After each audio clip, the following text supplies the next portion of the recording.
Good morning friends, so welcome to the prelims booster session. आज का पहला topic है पॉलिटिकल क्लियरेंस। टॉपिक गवर्नेंस के लिए इंपॉर्टेंट है। तेलंगाना सीएम जो है उनको अपने यूएस जो टूर का वो कैंसिल करना पड़ा क्योंकि एमईए ने उन्हें क्लियरेंस जो है पॉलिटिकल एंगल से देने से मना कर दिया। तो ये पॉलिटिकल क्लियरेंस होती क्या है? मिनिस्ट्री ऑफ एक्सटर्नल अफेयर्स जो है उनकी पॉलिटिकल क्लियरेंस लेना मैंडेटरी होता है हर गवर्नमेंट सर्वेंट के लिए, नॉट जस्ट पब्लिक रिप्रेजेंटेटिव्स जो भी फॉरेन ट्रिप पर जा रहे हैं। तो एमईए के पास हंड्रेड्स ऑफ क्लियरेंस रिक्वेस्ट आती है मिनिस्ट्रीज से, सेक्रेटरीज से, ब्यूरोक्रेट से या बाकी के ऑफिशियल्स से। और क्या क्या सोच कर जो है ये क्लियरेंस दी जाती है, ये देखा जाता है कि कैसी इवेंट के लिए जाया जा रहा है, पार्टिसिपेशन किस किस का होगा दूसरी कंट्रीज़ में, टाइप ऑफ इनविटेशन क्या है, इंडिया के डिप्लोमेटिक रिलेशंस उस कंट्री के साथ कैसे हैं। ये सिस्टम इसलिए रखा गया है ताकि इंश्योर किया जा सके कि ऑफिशियल फॉरेन विजिट जो है उसमें कुछ अनअसेस्ड डिप्लोमेटिक या फॉरेन पॉलिसी इंप्लीकेशंस उसके ना हो। और 2016 से ही ये एप्लीकेशंस जो हैं वो ऑनलाइन प्रोसेस की जाती हैं। अब चीफ मिनिस्टर्स हों या स्टेट्स के मिनिस्टर्स हों, यूनियन टेरिटरी के मिनिस्टर्स हों, उनको कैबिनेट सेक्रेटरीट और एमईए दोनों को बताना पड़ता है कोई भी फॉरेन विजिट से पहले, चाहे वो ऑफिशियल हो चाहे प्राइवेट हो। और कैबिनेट सेक्रेटरीट सर्कुलर के हिसाब से प्रायर पॉलिटिकल क्लियरेंस और एफसीआरए की क्लियरेंस भी लेनी पड़ती है, वो मैंडेटरी होता है। और उनको डिपार्टमेंट ऑफ इकोनॉमिक अफेयर्स से भी एक क्लियरेंस लेना पड़ता है। तो ऐसा नहीं है कि पहली बार ऐसी क्लियरेंस जो है वो डिनाई की गई है। इससे पहले कई बार ये ऐसा हो चुका है। हर गवर्नमेंट में ऐसा होता है, किसी ना किसी ऑफिशियल को क्लियरेंस डिक्लाइन की जाती है। अब जब प्राइम मिनिस्टर मोदी 2014 में गवर्नमेंट में आया तो उस टाइम पर सिविल एविएशन सेक्रेटरी जो थे उन्होंने कहा कि ये सिस्टम जो है इसको रिफॉर्म करने की ज़रूरत है। लेकिन उस समय फॉरेन सेक्रेटरी जो थे उन्होंने कहा कि एमईए का प्रेरोगेटिव है कि वो सूटेबिलिटी, डिज़ायरेबिलिटी और लेवल ऑफ इंडियन ऑफिशियल्स की पार्टिसिपेशन देखे फॉरेन एंगेजमेंट्स में। और ये प्रैक्टिस इसलिए अभी तक चली आ रही है। अब क्लियरेंस रिक्वायरमेंट्स बाकी ऑफिशियल्स के लिए कैसी होती हैं? जैसे जो यूनियन मिनिस्टर्स होते हैं उनके लिए पॉलिटिकल क्लियरेंस एमईए से तो आती है, साथ के साथ उन्हें प्राइम मिनिस्टर से भी अप्रूवल लेना पड़ता है। लोकसभा एमपीज़ को क्लियरेंस जो है वो स्पीकर से लेनी पड़ती है, राज्यसभा एमपीज़ को चेयरपर्सन से लेनी पड़ती है। जो जॉइंट सेक्रेटरी लेवल तक के ऑफिशियल्स हैं उनको कंसर्न मिनिस्टर से एमईए के बाद जो है वो अलग से परमिशन लेनी पड़ती है। जॉइंट सेक्रेटरी लेवल से ऊपर के जो ऑफिशियल्स हैं उनको स्क्रीनिंग कमेटी होती है जो सेक्रेटरीज की, उनसे परमिशन लेनी पड़ती है। और अगर फॉरेन हॉस्पिटैलिटी के अंदर नॉन यूएन कुछ ऑर्गेनाइजेशन ऐसा समझ लो, कुछ एनजीओज इन्वॉल्व हैं, तो एफसीआरए क्लियरेंस भी लेनी पड़ती है होम मिनिस्ट्री से।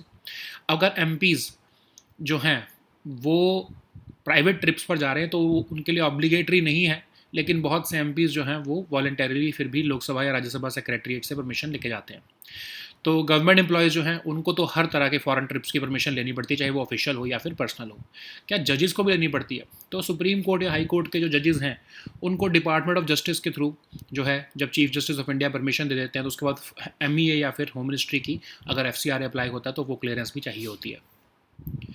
नेक्स्ट हम टॉपिक देखते हैं India sugar price search. Topic economy के लिए इंपॉर्टेंट है। तो रिटेल शुगर प्राइसेस जो इंडिया के हैं वो बहुत तेज़ी से बढ़े हैं, क्योंकि और जो ऑल इंडिया मॉडल प्राइस जो है वो रिपोर्टेडली 65 रुपये पर केजी जो है वो बढ़ चुका है, तक पहुंच चुका है। गवर्नमेंट ने रिजेक्ट किए हैं क्लेम्स जो कह रहे थे कि इथेनॉल में जो डाइवर्जन हो रही है उसकी वजह से प्राइस बढ़ रहे हैं। तो गवर्नमेंट ने कहा है कि डोमेस्टिक प्रोडक्शन लो हुई है इस बार बिकॉज ऑफ रेड रॉट और टॉप बोरर डिसीजेज, जिसकी वजह से जो है ये शुगर प्रोडक्शन डिक्लाइन हुआ है। और वाटर लॉगिंग भी हुई है एक्सेस रेनफॉल से पिछले साल। राइजिंग डिमांड रही है दशहरा और दिवाली की वजह से, उसकी वजह से भी प्राइसेस जो हैं वो बढ़े हैं। और एक्सेस रेनफॉल और वाटर लॉगिंग हुई शुगर केन एरियाज़ में, उसकी वजह से भी आउटपुट डिक्लाइन हुआ है। इंटरनेशनल शुगर प्राइसेस भी बहुत बढ़े हैं, उसकी वजह से जो है ये जो ग्लोबल शुगर डेफिसिट जो हुआ है उसकी वजह से जो प्राइसेस बढ़ रहे हैं। फिर कुछ इंडस्ट्रीज़ जो है वो होर्डिंग भी कर रही हैं। अब गवर्नमेंट ने कहा है कि शुगर को एथेनॉल की वजह से शुगर के ऊपर ब्लेम नहीं आना चाहिए, क्योंकि शेयर ऑफ शुगर जो है एथेनॉल में वो डिक्लाइन करते जा रहे हैं पिछले सालों से। 3/4 जो इस टाइम पर एथेनॉल है वो मेनली मेज से आता है, ग्रेन से, शुगर केन से नहीं आता। एथेनॉल प्रोग्राम जो है उसने इंडिया के स्ट्रक्चरल शुगर सरप्लस को जो है वो एड्रेस करने में इनफैक्ट हेल्प किया है। अब ग्रॉस शुगर प्रोडक्शन जो है वो इस साल कम हुई है काफ़ी। एक्सेस रेनफॉल हुई और डिलेड मानसून विड्रॉल हुआ जब महाराष्ट्र, कर्नाटक और गुजरात में पिछले साल, उसकी वजह से वाटर लॉग्ड फील्ड्स रहे, तो उसकी वजह से जो है केन की ग्रोथ कम हुई है। लिक्विडिटी स्ट्रैप्ड मिल्स जो है उन्होंने अपनी कोटा से ज़्यादा पिछली बार सेल कर दिया था, जिसकी वजह से जो है ये क्राइसिस बन गया है, शुगर का डेफिसिट आ गया है। ठीक है। अब गवर्नमेंट ने क्या किया है उसके लिए, 400 टन्स का शुगर डीलर्स पर नेशन वाइड कैप लगा दिया है कि उससे ज़्यादा वो नहीं परचेज कर सकते या स्टॉक लिमिट नहीं रख सकते। इंपोर्ट जो है 10 लाख टन तक का अलाउ किया गया है। शुगर एक्सपोर्ट्स को बैन कर दिया गया है। जॉइंट सेंट्रल स्टेट टीम्स जो है वो फिजिकली वेरीफाई करेंगी मिल्स के स्टॉक्स को। मिल्स को कहा गया है कि जो लार्ज बायर्स हैं उनकी डिटेल्स भी गवर्नमेंट को बताई जाए। नेक्स्ट हम टॉपिक देखते हैं, प्रधानमंत्री अन्नदाता आय संरक्षण अभियान। टॉपिक गवर्नेंस के लिए का इंपॉर्टेंट है।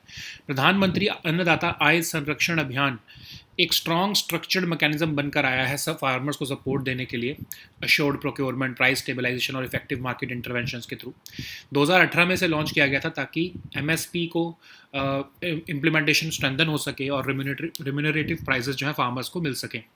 तो अब इसके कुछ कंपोनेंट्स हैं, जैसे प्राइस सपोर्ट स्कीम जो इंश्योर करती है कि प्रोक्योरमेंट जो है क्रॉप की एमएसपी पर हो, और जब मार्केट प्राइजेस बिलो एमएसपी चले जाते हैं तो ये ऑफ कोर्स हेल्प करती है।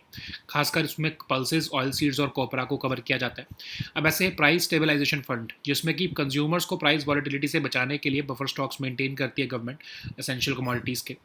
ऐसे ही प्राइस डेफिशिएंसी पेमेंट स्कीम है जिसमें फार्मर्स के प्रोड्यूस को फिजिकली प्रोक्योर नहीं किया जाता है, बट जो प्राइस डिफरेंस होता है एमएसपी और उनके जो एक्चुअल मार्केट प्राइस में, वो उन्हें जो है वो इंडेमनीफाई कर दिया जाता है। मोस्टली इसको ऑयल सीड्स के लिए यूज़ किया जाता है।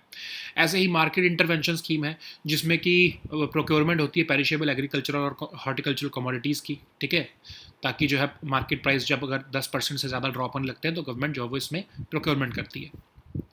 नेक्स्ट हम टॉपिक देखते हैं अर्विबो वैक्सीन। टॉपिक सोशल इश्यूज़ के लिए इंपॉर्टेंट है। WHO और उसके पार्टनर्स जो है उन्होंने कहा है कि कॉन्गो को 70,000 डोजेज जो है वो अर्विबो वैक्सीन की मिलेंगी। ये वैक्सीन जो है वो एबोला वायरस डिसीज़ के अगेंस्ट बनाई गई है और इसमें 1 साल या 1 साल से ज़्यादा के लोगों को जो है ये वैक्सीन दी जा सकती है। मर्क ने इसे जो है प्रोड्यूस किया है। अब एबोला आपको पता है सिवियर डेडली वायरल डिसीज़ है। हेमोरेजिक फीवर आता है इसमें, और clotting system of the body को ये प्रॉब्लम क्रिएट करता है, इंटरनल ब्लीडिंग हो जाती है उसकी वजह से। 1976 में पहली बार ये सदर्न सूडान और DR कॉन्गो में आइडेंटिफाई किया था। बहुत ही कंटेजियस डिसीज़ है ये। ह्यूमंस और नॉन ह्यूमन प्राइमेट दोनों को अफेक्ट करता है। पीपल से ये वाइल्ड एनिमल्स में आता है, पीपल में ये, और ट्रांसमिट नहीं हो पाता है एयर से, ठीक है। नेक्स्ट हम टॉपिक देखते हैं NFRA। टॉपिक इकोनॉमी के लिए इंपॉर्टेंट है। रिसेंटली NFRA ने अपना 6th आउटरीच प्रोग्राम जो है अहमदाबाद में कंप्लीट किया है। तो NFRA एक इंडिपेंडेंट रेगुलेटरी बॉडी है गवर्नमेंट ऑफ इंडिया की, कंपनीज एक्ट के अंदर बनाई गई थी ताकि कंप्लायंस हो सके काउंटिंग और ऑडिटिंग स्टैंडर्ड्स के। ये प्रोटेक्ट करती है interest of investors, stake holders और पब्लिक। रिकमेंड करती है काउंटिंग और ऑडिटिंग पॉलिसीज़ को। कंपनीज एक्ट के अंदर NFRA जो है वो कहता है उसमें एक चेयरपर्सन होना चाहिए जो सेंट्रल गवर्नमेंट अपॉइंट करती है, और मैक्सिमम 15 मेंबर्स होने चाहिए। इनकी एक्सपर्टीज़ जो है अकाउंटेंसी, ऑडिटिंग, फाइनेंस और लॉ में होनी चाहिए। इनके पास पावर है इन्वेस्टिगेट करने के लिए सुओ मोटो या फिर रेफरेंस के बाद सेंट्रल गवर्नमेंट की कोई भी प्रोफेशनल या मिसकंडक्ट होता है अगर चार्टर्ड अकाउंटेंट्स द्वारा, तो इनके पास उतनी ही पावर जितनी एक सिविल कोर्ट के पास होती है। नेक्स्ट हम टॉपिक देखते हैं national animal disease control programme. Topic आपके गवर्नेंस के लिए इंपॉर्टेंट है। तो national animal disease control programme जो है वो one of India's most comprehensive and data driven livestock health interventions की तरह इमर्ज हुआ है। तो इसको 2019 में लॉन्च किया गया था। एक ऐसी सेंट्रल सेक्टर स्कीम जहाँ पर 100% जो फंड्स हैं वो सेंट्रल गवर्नमेंट को स्टेट्स और सेंट्रल गवर्नमेंट जो है वो स्टेट्स और यूटीज़ को देती है, और कंट्रोल और इरेडिकेट करने के लिए foot and mouth disease, brucellosis, nation wide vaccination और सर्वेलेंस के थ्रू। अब ये प्रोग्राम टारगेट करता है 100% वैक्सीनेशन सभी तरह के लाइफ स्टॉक को against FMD twice a year. अभी फुट एंड माउथ डिसीज़ क्या है? Highly contagious viral vesicular disease है, और जैसे कैटल, बफलोज, शिप, गोट और पिग को होती है ये। इसके मिल्क यील्ड में रिडक्शन आ जाती है। ब्रुसेलोसिस जो है वो एक बैक्टीरियल डिसीज़ है, इसमें फीवर आता है, और इसमें once in a lifetime vaccination जो है वो अचीव की जा सकती है, ठीक है। नेक्स्ट हम टॉपिक देखते हैं United kingdom maritime trade operations. Topic security के लिए इंपॉर्टेंट है। तो एक टैंकर जो है उसमें 6 आर्म्ड पीपल द्वारा सीज कर लिया गया उसे, और उसको वेसल को, और उसको डाइवर्ट किया गया सोमालिया के थ्रू एज पर UKMTO। UKMTO क्या है? British Royal Navy sponsored organisation है जो 2001 में बनाई गई थी, जिसका ऑफिस दुबई में है, जो कि distress calls during maritime security threats ये एड्रेस करता है। प्राइमरी पॉइंट ऑफ कांटेक्ट है ये कमर्शियल वेसल्स का with military forces in the region. ये वर्क करता है वेस्ट एशिया और इंडियन ओशन रीजन में। सभी तरह की अपनी जो वार्निंग्स होती है अपनी वेबसाइट पर होस्ट करता है ये, और नोटिस जो है पार्टनर ऑर्गेनाइजेशंस के। नेक्स्ट हम टॉपिक देखते हैं terrier cyber quest 2026। Topic security के लिए इंपॉर्टेंट है। तो टेरिटोरियल आर्मी ने साइबर पीस के साथ मिलकर थर्ड एडिशन लॉन्च किया है टेरियर साइबर क्वेस्ट 2026 का, जो एक नेशनल लेवल हैकेथॉन है साइबर सिक्योरिटी, डिफेंस और डिजिटल थ्रेट्स के अगेंस्ट। तो ये टेरियर साइबर क्वेस्ट क्या है? एक नेशनल लेवल हैकेथॉन जो कि ऑर्गेनाइज की गई है टेरिटोरियल आर्मी की द्वारा साइबर पीस के साथ, इसमें कि talent from education institutions, industry, research organisations, government bodies और आर्म्ड फोर्सेज जो है वो इकट्ठे आएंगे और पार्टिसिपेंट्स आइडेंटिफाई करेंगे security flaws simulated critical infrastructure systems में। फोकस रहेगा एआई और मशीन लर्निंग पर। कंटेंट क्रिएटर्स, कम्युनिकेटर्स, इन्फ्लुएंसर्स भी इसमें पार्टिसिपेट कर सकते हैं। तो विनर्स को जो है वो डिफेंस एस्टैब्लिशमेंट्स में विजिट करने का मौका मिलेगा और कंट्रीब्यूट कर पाएंगे वो future cyber security initiatives with in territorial army में ऑल्सो। अब टेरिटोरियल आर्मी क्या है? पार्ट है ये इंडियन आर्मी का, जिसमें कि वॉलंटियर्स जो मिलिट्री ट्रेनिंग अंडरगो करते हैं और वो तब सर्व करते हैं जब ज़रूरत पड़ती है। ऑफिसर्स जो हैं वो अपनी सिविलियन जॉब्स मेंटेन करते हैं अदरवाइज, और हर साल कुछ हफ्ते वो मिलिट्री सर्विस को देते हैं। एक ऐसा प्लेटफॉर्म है जिसमें मोटिवेटेड इंडिविजुअल्स जो हैं वो नेशनल डिफेंस को कंट्रीब्यूट करते हैं। इनको हम सेकंड लाइन ऑफ डिफेंस कहते हैं। 18 से 42 साल एज होनी चाहिए, ग्रेजुएट होने चाहिए वो, ऑलरेडी उनके को पास कोई जॉब होनी चाहिए, और सर्विंग मेंबर जो है regular army, navy, air force, police या जीआरईएफ, पैरामिलिट्री के, वो एलिजिबल नहीं होते हैं इसके लिए। So now let us see all these topics in English. So the first topic is political clearance. This topic is important for our governance section. So Telangana CM had to cancel the US leg of his 10-day UK-US tour after MEA denied him clearance from political angle. So what is this political clearance? It is granted by Ministry of External Affairs and it is mandatory for any government servant and not just public representative to obtain this clearance who wants to undertake a foreign trip. So MEA receives hundreds of clearance requests every month from ministries, secretaries, bureaucrats, and other officials. And factors which influence this decision could include the nature of the event, level of participation from the other countries, type of invitation extended, and India's diplomatic relations with that host country. System exists basically to ensure that official foreign visits do not carry unassessed diplomatic or foreign policy implications.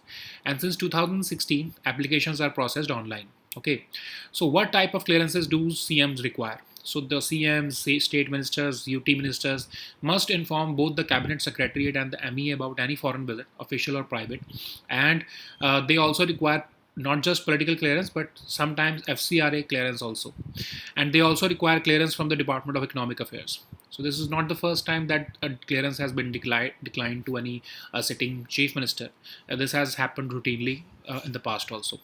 When Prime Minister Modi took office in 2014, the then Civil Aviation Secretary called this system dilatory and called that this system needs reform. But the then Foreign Secretary defended the this system and said that it is important to assess the suitability, desirability, and level of Indian officials' participation in foreign engagements, and therefore this practice continues even today. So, for union ministers, the political clearance from MEA is required. Apart from that, approval from the Prime Minister is required. For Lok Sabha MPs, clearance from the Speaker, and Rajya Sabha MPs, clearance from the Vice President is required. Officials up to Joint Secretary level, they require clearance from the concerned minister after, of course, MEA political clearance. Officials above Joint Secretary level, they also require approval from the screening committee of secretaries. And if any foreign hospitality involves non-UN organizations like an NGO, the FCRA clearance from Home Ministry is also required. For MPs who are informing Lok Sabha or Rajya Sabha Secretariat, it is not obligatory for private trips, but they mostly do so voluntarily. Government employees need approval for oral foreign trips, official or personal. For the judges, Supreme Court and High Court judges, the proposal goes through the Department of Justice after clearance from CGI, followed by MEA and Home Ministry in case FCRA applies. Okay. So the next topic is India's sugar price surge. This topic is important for our economy section. Retail sugar prices in India rose sharply, and the All India model price reportedly touched 65 rupees per kg by late August. The government has rejected claims linking the surge to ethanol diversion. So government is saying that lower domestic production is responsible for it because of the diseases red rot and top borer, and waterlogging from excess rainfall has led sugar output decline. Led to sugar output decline. Rising demand is there due to just before the festive season. Excess rainfall and waterlogging has hit sugarcane output directly. International sugar prices have risen also because of global sugar deficit. Speculation and hoarding is also being done. So the share of sugar diverted for ethanol has actually declined. So therefore, the government is saying that ethanol cannot be blamed. In fact, right now, three-fourths of India's ethanol comes from grains, mainly maize. And ethanol program has in fact helped in address India's structural sugar surplus. So industry has estimated that gross sugar production has declined this year because of excess rainfall and delayed monsoon withdrawal from states like Maharashtra, Karnataka, and Gujarat last year, and this led to waterlogged fields for a very long time, and it reduced cane growth and sucrose accumulation. Liquidity strapped mills also oversold beyond quotas last year. So now the government has put a cap of 400 tons on sugar dealers nationwide until November 30th. Approval has been given for import of about 10 lakh tons of sugar. All sugar exports have been banned. Joint central and state teams have been ordered to physically verify mill stocks, and mills have been directed to furnish details of large buyers. So the next topic is Pradhan Mantri Annadata Ayat Sanrakshan Abhiyan. This topic is important for governance section. So PM Asha scheme has emerged as a strong and structured mechanism to support farmers through assured procurement, price stabilization, and effective market interventions. This scheme was launched in 2018 to strengthen the implementation of MSP and ensure remunerative prices for farmers. So it has certain components like the price support scheme, which ensures procurement of crop at MSP when market prices fall below MSP during harvest. It mainly covers pulses, oilseeds, and copra. It protects consumers from the next is the price stabilization fund, which protects consumers from price volatility by maintaining buffer stocks of essential commodities. Then we have price deficiency payment system, under which the farmer's produce is not physically procured, but instead they are given the price difference between MSP and the actual market price, up to 15% of MSP value, of course. It is mainly used for oilseeds. Then we have the market intervention scheme, which is designed to procure a range of perishable agricultural and horticultural commodities, especially when market prices drop by at least 10%. Okay. So the next topic is Ervebo vaccine. This topic is important for your social issues. So recently, WHO and its partners said that Congo will receive 70,000 doses of the Ervebo vaccine, and Ervebo vaccine is licensed to use against the Ebola virus disease. It is indicated for active immunization of individuals 1 year of age or older to protect against Ebola virus disease. It is manufactured by Merck. Okay, so what is Ebola? It is a severe and often deadly viral disease. It's a severe contagious disease affecting humans and non-human primates. It was first identified in 1976 in southern Sudan and DR Congo. It's a hemorrhagic fever virus because it can cause problems with clotting system of the body and lead to internal bleeding. It is transmitted to people from wild animals. It spreads in the human population through direct contact with the blood, secretions, organs, or other bodily fluids of the infected people. It cannot be transmitted by air. So the next topic is National Financial Reporting Authority. This topic is important for your governance section. So recently, NFRA has completed its sixth outreach program at Ahmedabad recently. So NFRA is an independent regulatory body established by Government of India through the Companies Act.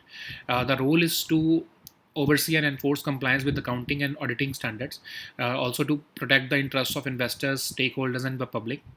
It recommends accounting and auditing policies and standards to be adopted by companies for approval by the central government. It shall have a chairperson who will be appointed by the central government and a maximum of 15 members. They should have an expertise in accountancy, auditing, finance, or law. This has the power to investigate either suo motu or on a reference made to it by the central government into the matters of professional or other misconduct committed by any members of the chartered accountants family. It also has the same powers as vested by in a civil court. Okay. So the next topic is National Animal Disease Control Program. This topic is important for governance section. So National Animal Disease Control Program has emerged as one of India's most comprehensive and data-driven livestock health interventions. This was launched in 2019. It's a central sector scheme where 100% of funds are provided by the central government to the states or UTs. It is aimed at controlling and eradicating foot and mouth disease, brucellosis through nationwide vaccine and surveillance. The program targets 100% vaccination of all livestock against FMD twice a year. What is FMD? It's a highly contagious viral vesicular disease which leads to reduction in milk yield of cattle, buffaloes, sheep, goat, pigs. So what is brucellosis? It's a reproductive disease of cattle and buffaloes which is characterized by fever. Control of brucellosis can be achieved by a once in a lifetime vaccination. Okay. So the next topic is UKMTO. This topic is important for your security section. So a tanker was boarded by 6 armed people who took control of the vessel and diverted it towards Somalia, as per the UKMTO. What is UKMTO? It is a British Royal Navy sponsored organization which was formed in 2001 with an office in Dubai to handle distress calls during maritime security threats. It is the primary point of contact for commercial vessels with military forces in the region. It works in West Asia and the Indian Ocean region.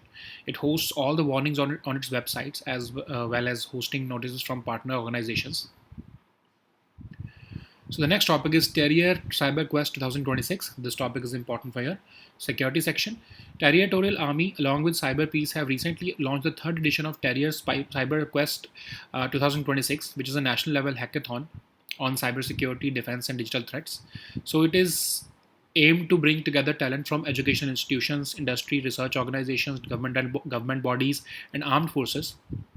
This year's competition will be held across 3 tracks. The first one will be bug hunting, in which participants will be identifying the security flaws in simulated critical infrastructure system. Then there will be AI Kavach, which will focus on AI and machine learning. Participants will develop solutions for detecting threats in this vertical. Then there will be creators challenge as well. Content creators, communicators, and influencers will participate in this track. Winners could get a chance to visit the defense establishments and contribute to future cybersecurity initiatives of the Territorial Army. What is Territorial Army? It is part of the Indian Army which consists of volunteers who undergo military training, and they serve when required. They maintain their civilian jobs in routine time, but they dedicate a few weeks each year to military service. It's a platform basically for motivated individuals to contribute to national defense. They are often called the second line of defense. So their age should be 18 to 42 years. They should be graduate from any recognized university. They must be gainfully employed. Remember this. And the serving members of regular army, navy, air force, police, GREF, paramilitary like forces, they are not eligible for the same. Okay. So these were our topics for today. We'll meet next time with new topics. Until then, goodbye and take care.